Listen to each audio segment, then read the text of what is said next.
Hello dear students, welcome to Surmount classes. आइए हम आप जैसा कि आप लोगों को पता है हम मैथ कर रहे हैं और 3.3 का आज क्वेश्चन फर्स्ट का थर्ड करेंगे। और इससे जो प्रीवियस लेक्चर हुआ है उसमें फर्स्ट क्वेश्चन का हमने फर्स्ट सेकंड किए हैं, जो फर्स्ट के पार्ट थे फर्स्ट सेकंड, और इसमें हम थर्ड फोर्थ और शायद फिफ्थ करेंगे। ठीक है, आइए देख लीजिए।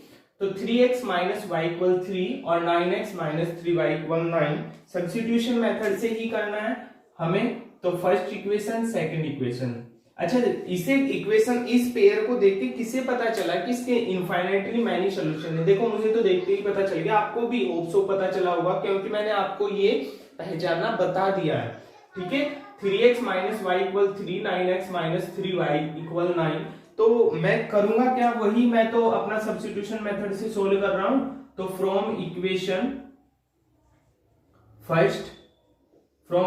फर्स्ट करूंगा तो क्या लिखेंगे, 3x माइनस वाई इक्वल 3 और 3x इक्वल 3 प्लस y और x equal 3 plus y upon 3। ये आ गया आपका। इस वैल्यू को सब्स्टिट्यूट जब हम इसमें करेंगे तो देख लीजिए क्या आएगा। हम इस वैल्यू को इसमें सब्स्टिट्यूट करेंगे, किसमें, इक्वेशन सेकंड में, पुटिंग दिस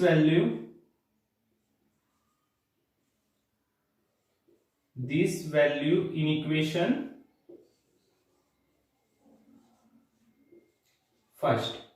सेकंड। तो पहले इक्वेशन लिखेंगे 9x minus 3y equal 9। x की जगह क्या रख देंगे, 9 जो का क्यों रहेगा, 3 प्लस y अपॉन 3 और माइनस 3y। देखो इस 3 से 9 कट जाएगा 3 टाइम्स इक्वल 9। ये 3 टाइम्स क्यों कट जाएगा, देखो ये बिल्कुल बाहर बैठा है मल्टीप्लाई में और ये इन दोनों के होल अपॉन में। जब इन दोनों के होल अपॉन में है तो ये इससे कट जाएगा। अगर नीचे 3 होते और उनके भी होल अपॉन में होता तो भी कट जाता। ठीक है, होल अपॉन होना जरूरी था यहाँ पर, जो भी अंदर है। तो ये कितना आ गया भाई, इस 3 की मल्टीप्लाई होगी इसके साथ और इसके साथ, 3 3 जा 9 प्लस 3y क्यों होगी बता रखा है, देखो मैंने पहले ही। देखो ये प्लस का 3y है और माइनस का 3y है। एक बात बताओ, मैंने एक दुकानदार से 5 टेडी लिए, 5 ही वापिस कर दिए, 5 ले लिए और 5 ही वापिस कर दिए। मेरे पास कितने बचे, 0। 3 ही प्लस के हैं 3 ही माइनस के हैं, तो क्या हो गया भाई, 0 बच गया। यानी ये दोनों क्या हो गया आपस में, 3 में से 3 गए, 0 हो गया। तो ये क्या बच गया, 9 इक्वल 9 और 9 इक्वल 9 आ गया। तो देखो जब भी ऐसी कंडीशन आ जाएगी तो वैसे आप पहले ही पहचान सकते थे इसमें क्या है, इनफाइनाइटली मैनी सॉल्यूशन है। x and y having infinitely many solution, आप इसमें लिख सकते हो x and y having many solution या इनफाइनाइट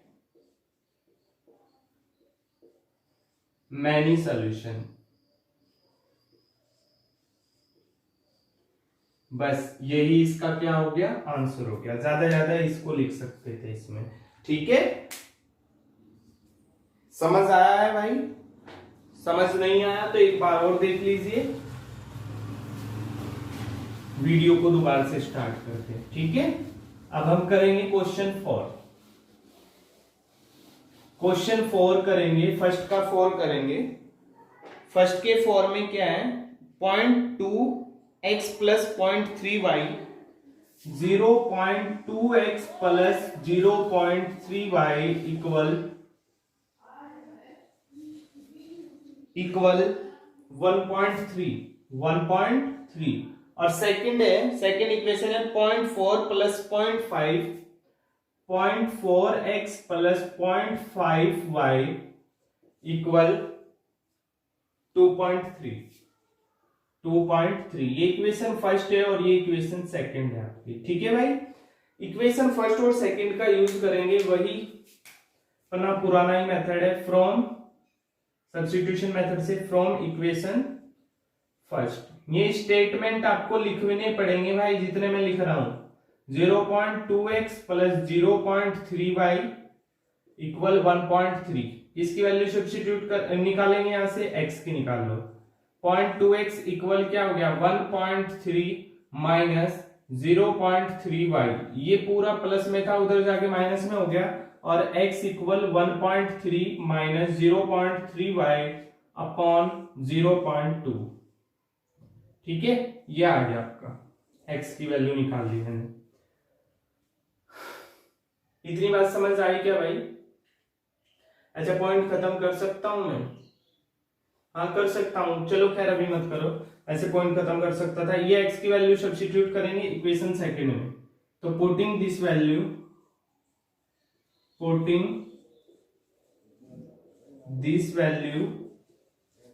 इन इक्वेशन फर्स्ट में नहीं सेकंड में करेंगे, फर्स्ट से तो निकालिए। 0.4x plus 0.55 equal 2.3। x की जगह क्या रख देंगे 0.4, x की value 1.3 minus 0.3y upon 0.2 plus 0.5y equal 2.3। देखो सिर्फ x की जगह ये वैल्यू सब्स्टिट्यूट की है, और ये भी जू का त्यों, x की जगह ये आ गया, फिर प्लस, फिर ये जू का त्यों, ये भी सब जू का त्यों है। ठीक है, इससे इसको मैं काट सकता हूं 2 टाइम्स। कैसे पता चला? पॉइंट भी एक ही डिजिट के बाद इसमें है और एक ही डिजिट के बाद इसमें। ठीक है, 2 1 जा 2, 2 2 जा 4, सिंपल।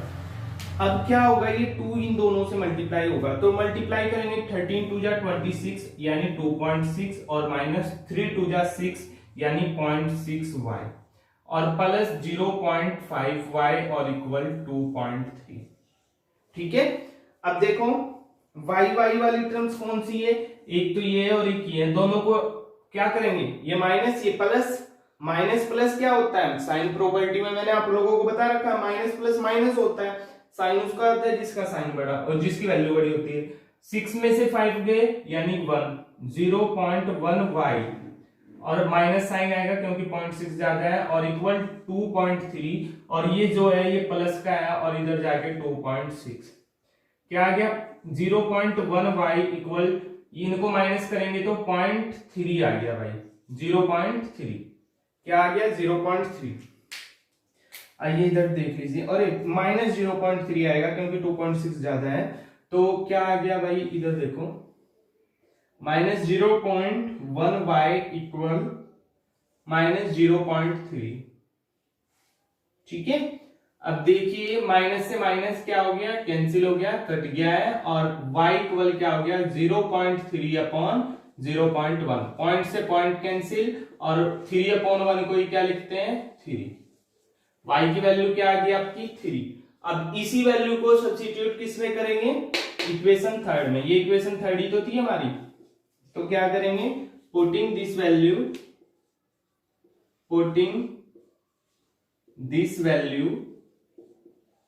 इन इक्वेशन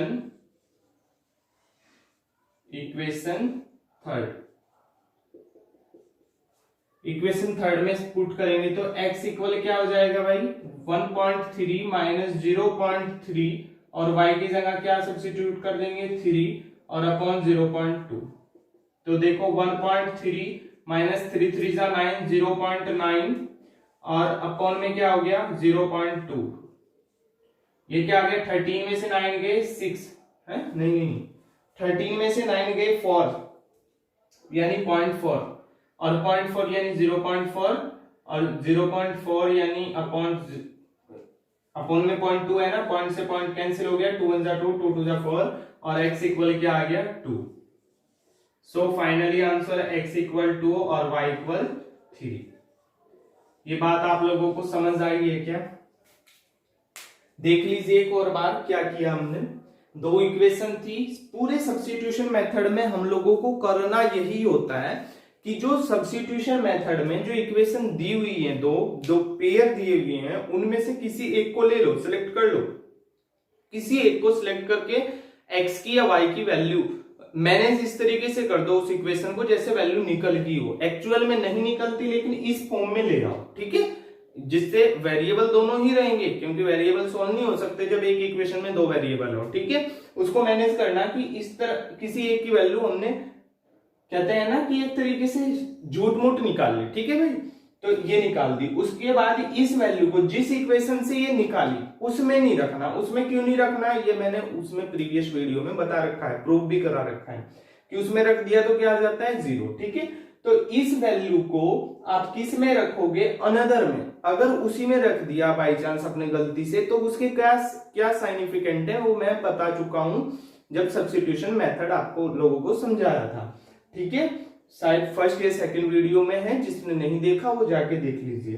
तो इस वैल्यू को सब्स्टिट्यूट कर देंगे हम सेकंड में, और सेकंड में सब्स्टिट्यूट करेंगे तो उससे पहले आप लिख लो, लिखोगे तो बेटर रहोगे। बेटा अभी 10th के स्टूडेंट हो तो आप लोगों को जितनी मेहनत करोगे, जितनी प्रैक्टिस करोगे, इतना ज्यादा प्रोफेशन निकल के आएगा। ठीक है, तो ये देखो जो कि मैंने क्या लिखी, इक्वेशन लिखी, जितने स्टेप्स मैं करवा रहा हूं ये बिल्कुल मिनिमाइज है, इससे कम मत करना आप लोग मेरे हिसाब से। ठीक है, इससे कम बिल्कुल भी मत करो, इसी पे प्रैक्टिस करो। आगे 11th 12th में जाके कितना मिनिमाइज चाहो इतना करना। ठीक है, तो इसमें सिर्फ x की वैल्यू जो ये निकाली थी इसमें सब्स्टिट्यूट करनी है, और सब्स्टिट्यूट करके सोल्व करना है। और जिसकी बेसिक कैलकुलेशन अच्छी होगी उससे तो होप सो इतना जबरदस्त समझ आ रहा होगा, बहुत अच्छा। ठीक है, लेकिन जिसकी बेसिक कैलकुलेशन अच्छी नहीं है तो उनके लिए मैंने पीछे वीडियो बना दी, साइन प्रॉपर्टी पे भी बना दी है, और बेसिक फॉर्मूले, और सॉरी फॉर्मूले बोल रहा हूं, बेसिक कंसेप्ट मैंने जब सिखा दिए, जब elimination method,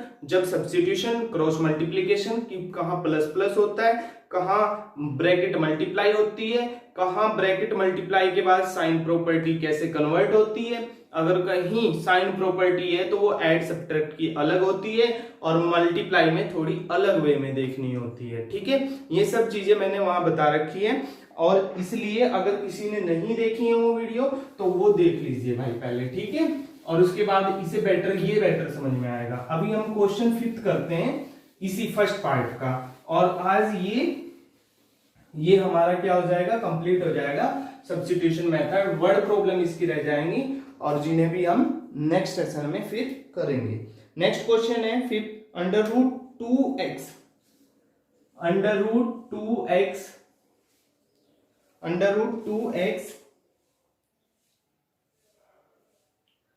plus √3y equal 0।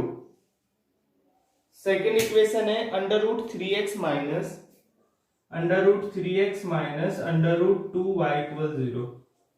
ये है क्या भाई, नहीं 8y, सॉरी ये 8y। ठीक है, इसे सोल्व करना है, और सोल्व करके हमें क्या करना है, आंसर लाना है। देखो ये इक्वेशन फर्स्ट है, सही है, और ये इक्वेशन सेकंड है। वही सब्स्टिट्यूशन मेथड तो हम क्या लिखेंगे, कौन सा पार्ट है भाई, फिफ्थ पार्ट है। फ्रॉम इक्वेशन फर्स्ट, तो √2x plus √3y equal 0, √2x equal क्या हो जाएगा, माइनस √3y, और x इक्वल माइनस √3 अपॉन √2 और y। ये आ गई x की वैल्यू। इस वैल्यू यही हमने क्या मानते हैं, इक्वेशन थर्ड, यानी हमने इक्वेशन थर्ड निकाल लिया, और इसको हम जिससे ये निकाली उससे अलग में उसमें रख दिया तो गलत हो जाएगा, यानी सेकंड में रखेंगे। तो क्या लिखेंगे, putting this value in equation second, तो √3x minus √8y equal 0। x की जगह वैल्यू सब्स्टिट्यूट करो, √3, x की जगह minus √3 upon √2, y minus √8y equal 0। देखो √3 मल्टीप्लाई होंगे तो क्या आ जाएगा, -3y। ये √3 मल्टीप्लाई होंगे तो -3y अपॉन √2। ठीक है, और माइनस √8y इक्वल 0। यही आएगा ना, कुछ गलत हो गया क्या भाई,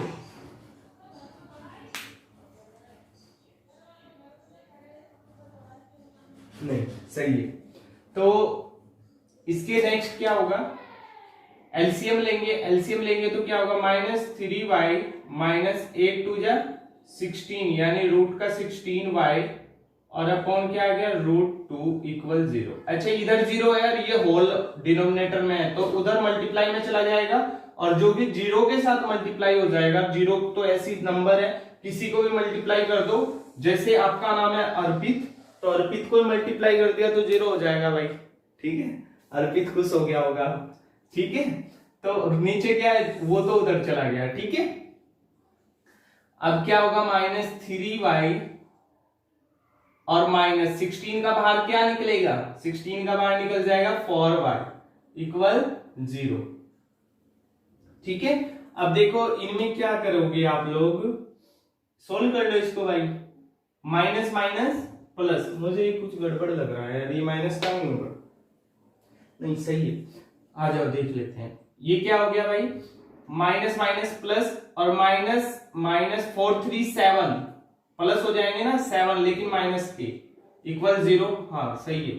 y इक्वल क्या आ गया 0, ये मल्टीप्लाई में डिवाइड में चला जाएगा और अगेन फिर से क्या हो जाएगा 0, y की वैल्यू 0 और y की वैल्यू इसमें सब्स्टिट्यूट करो। देखो पहले ही पता चल जाना चाहिए y इस पूरी टर्म के साथ मल्टीप्लाई में है यानी होल टर्म मल्टीप्लाई हो जाएगी, तो लिख दो putting this value in equation first, in equation third में सब्स्टिट्यूट करेंगे तो क्या हो जाएगा x इक्वल -√3 अपॉन √2 और y की वैल्यू 0 और x इक्वल भी क्या आ जाएगा 0। सो फाइनली क्या आंसर आ गया, x equal 0 and y equal 0। समझ आया होगा आप लोगों को, ठीक है। तो ये था भाई इसका आंसर। आइए नेक्स्ट देखते हैं।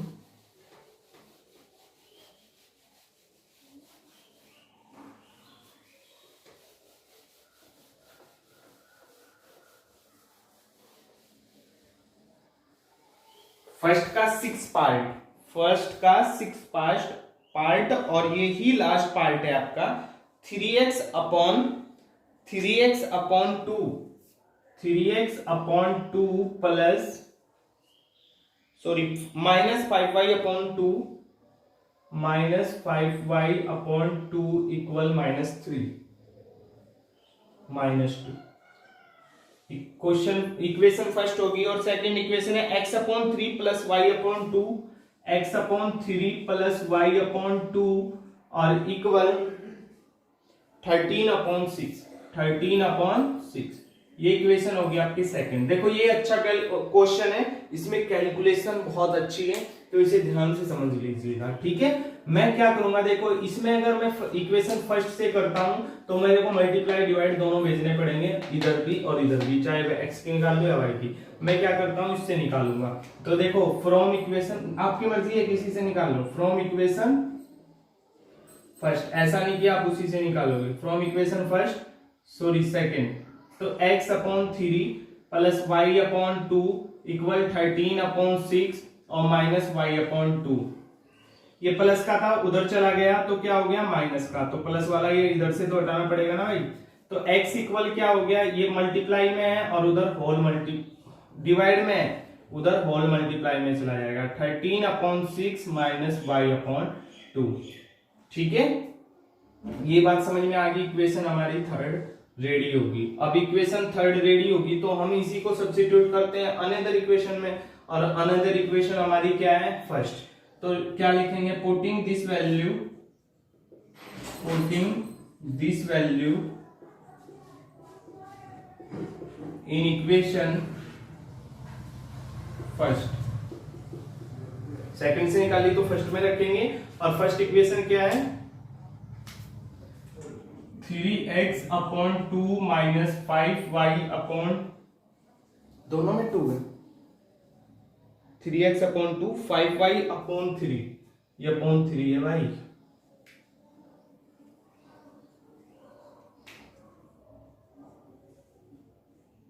गड़बड़ तो नहीं हो गया कहीं, अपॉन 3।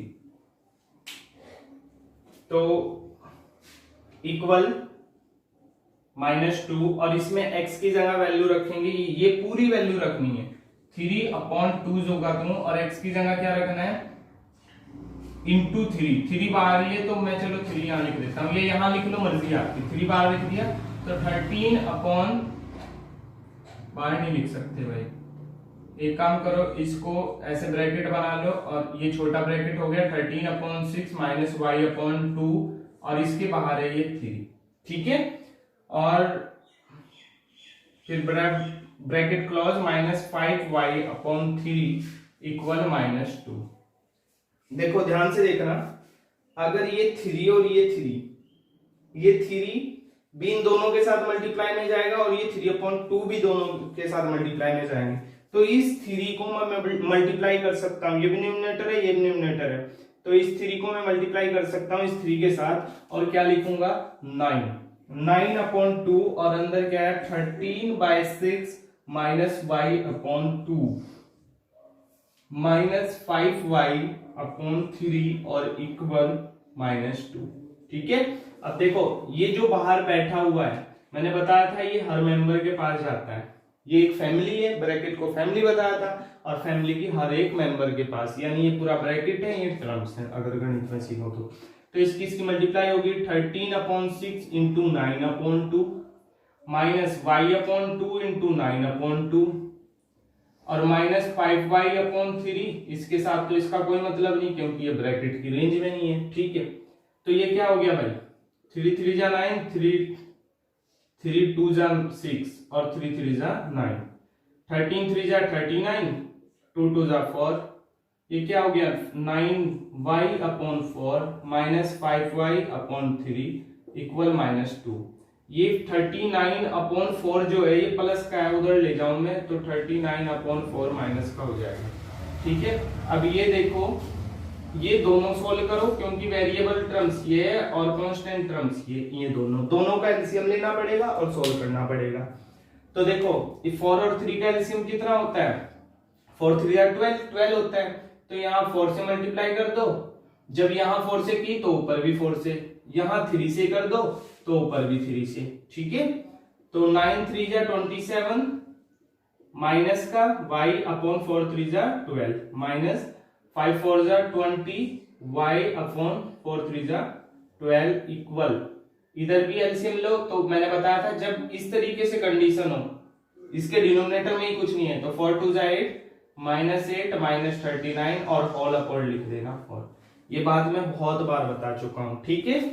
तो क्या होगा भाई माइनस माइनस प्लस 20 20 40 होता है, ये हो गया 47 क्योंकि वो 27 है ना, ये हो गया 47 y/12 और इक्वल 39 और 8 47 माइनस 47/4, ठीक है। आपको बता दूं इससे ये कट जाता है और इससे ये भी कट जाता है, पर आप समझो आपको पता नहीं चलो ये बात, तो माइनस से माइनस कट कर दो और y इक्वल क्या हो जाएगा 47/4 और इनटू जो डिनोमिनेटर में वो न्यूमरेटर में जाएगा ये तो पता होगा, और जो न्यूमरेटर में वो डिनोमिनेटर में, न्यूमरेटर का मीन्स ही मल्टीप्लाई होता है और डिनोमिनेटर का मीन्स ही डिवाइड होता है। 47 से 47 कर दिया 4 3 जा 12 और y इक्वल क्या आ गया 3। बताओ ये बात समझ में आई क्या? जब y की वैल्यू ये आ गई है तो y की वैल्यू को सब्स्टिट्यूट कर दो अनदर इक्वेशन थर्ड में और आपको आंसर मिल जाएगा। मैं क्या करूंगा y की वैल्यू को सब्स्टिट्यूट करूंगा तो क्या लिखूंगा putting this value in equation third.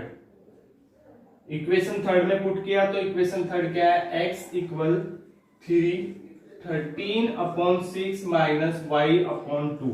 y की जगह क्या रख देना है 13/6 माइनस y की जगह रख देना है 3/2। तो क्या हो गया भाई 3, ये 6 लाना है ना एलसीएम, तो यहाँ 3 से मल्टीप्लाई करो और यहाँ भी, और यहाँ करने की जरूरत नहीं, अगर करनी है तो 1 से करो, ठीक है। 1 से मल्टीप्लाई करो या ना करो एक ही बात होती है, 1 से कोई इफेक्टिव नहीं होता, 1 मल्टीप्लाई में इफेक्टिव नहीं होता, याद रखना। 13/6 माइनस 9/6 तो कितना हो गया 13 में से 9 गए भाई, 13 में से 9 गए 4/6, 3 2 जा 6 कट जाएगा ना, और 2 2 जा 4, तो 2 आ गया। x की वैल्यू क्या आ गई 2, तो फाइनली x की वैल्यू क्या आ गई हमारे पास 2, सो x equal 2 and y equal 3। ये आंसर आप हमारे पास फाइनली आ चुके हैं। होप सो ये क्वेश्चन आपको समझ आया होगा।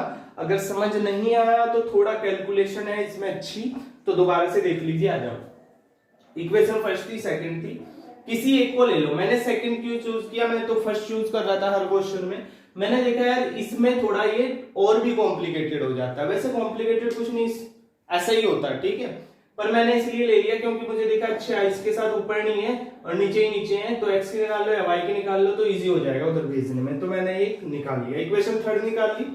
इस थर्ड को मैं अनदर इक्वेशन में रखता हूं। अनदर मींस जिससे ये निकाला उससे डिफरेंट में मैंने वैल्यू रखनी, इक्वेशन उतारी, वैल्यू सब्स्टिट्यूट की, फिर उसके बाद ये मल्टीप्लाई कर दी। बस ये चीज ध्यान रखो, अगर ब्रैकेट के बाहर कुछ लिखा हुआ है, ब्रैकेट का यूज इसमें जहां भी वैल्यू सब्स्टिट्यूट करते हो पक्का करो, चाहे प्लस साइन हो माइनस साइन हो या ना हो, ठीक है। बच्चा क्या करता है, जहां माइनस होता है वहां करने की कोशिश करता है, जहां प्लस होता है वहां करता नहीं है, लेकिन उससे भी कई बार गड़बड़ हो जाता है। वैसे प्लस साइन होने पे गड़बड़ होने के बहुत कम चांस होते हैं, लेकिन माइनस साइन में ही ज्यादा गड़बड़ होता है। लेकिन भाई आप प्रैक्टिस के लिए, जिससे गलती से भी गलत ना लिखा जाए, ऑलवेज ब्रैकेट का यूज करें, ठीक है। इसकी मल्टीप्लाई इन दोनों के साथ की, तो बस दोनों के साथ कर दी, फिर इसको मिनिमाइज यानी सिंप्लीफाई किया, इसको जो फिर यहां पर क्या किया, यहां पर हमने क्लासिफाई किया। जो वेरिएबल थे, वेरिएबल टर्म्स थी, वो एक तरफ लाए और नॉन वेरिएबल एक तरफ। नॉन वेरिएबल को, क्लास 8 का भी क्वेश्चन बन गया यहां से, नॉन वेरिएबल को हमने अलग से सोल्व किया और वेरिएबल को अलग से।